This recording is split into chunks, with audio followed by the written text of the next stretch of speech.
होकर खड़ा रहता है। अगर उस पर आप अवलोकन करेंगे तो पूरे देश में सबसे ज़्यादा अगर आपको सेना में, पुलिस में मिलेगा तो यहाँ का मट्टी का मिलेगा। यहाँ के लोगों ने सबसे ज़्यादा सादत भी दी है, लेकिन ये वास्तव में एक बड़ा दुर्भाग्य है कि यमुना और चंबल और जिसके नाम से पूरा देश है, और यहाँ पर इस तरह से कोई भी मुलायम सिंह से बड़ी आशाएं रहीं, लेकिन वो आशाओं पर वो भी यहाँ पर खरी नहीं उतर पाए।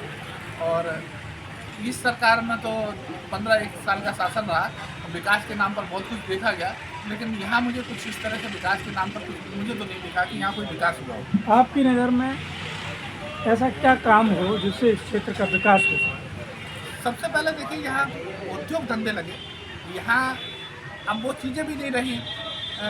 एक यहाँ आदमी सेना में चला जाता था, उसमें भी एक नई योजना लाके अग्निवीर योजना हो गई, तो वो भी आदमी यहाँ का लोग लड़के बेरोजगार हो गए जो कर लिया करते थे। यहाँ मेडिकल्स की, एजुकेशन की यहाँ कोई अच्छी सुविधा है नहीं, एजुकेशन यहाँ कुछ है नहीं, व्यापार उद्योग में यहाँ कुछ बड़ा है नहीं। जो कुछ भी एक रेत और उसके चला करता था वो भी एक खनन प्रतिबंधित है। तो यहाँ जब तक यहाँ के लोगों को रोजगार नहीं मिलेगा, यहाँ आदमी, यहाँ का व्यक्ति जो उर्वरक है उसके पास कैपेसिटी है, कुछ करने की हिम्मती व्यक्ति है।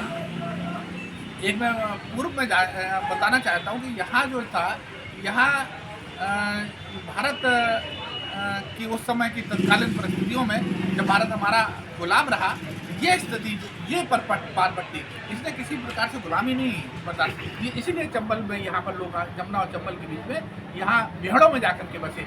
लेकिन आज परिस्थितियाँ यह है कि वो उस गुलामी जीवन से भी ज़्यादा नरकीय जीवन में जी रहे हैं। कोई भी उनके पास कोई साधन नहीं, आय का कोई स्रोत नहीं।